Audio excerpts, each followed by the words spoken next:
Hi guys, welcome to the channel. In today's video, I'm going to show you how you can put link in TikTok bio. Before getting into this video, must subscribe to our YouTube channel and click on the bell icon.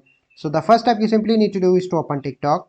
Once you open TikTok, you simply need to click on profile in the right bottom corner and then you need to click on edit profile and you must have at least 1000 plus followers. So you can see that I have more than 1000. Then you need to click on edit profile and here you need to click on the website option, and so here you can add any link. So I'm going to enter www.facebook.com and then you need to click on save on the top right.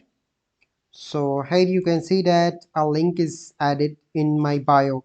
So this is the process by which you can add link in your TikTok bio. I hope you find this video helpful. If you find this video helpful, must like this video, subscribe to our YouTube channel for future videos. We'll see you in the next video. Thank you. Have a good day.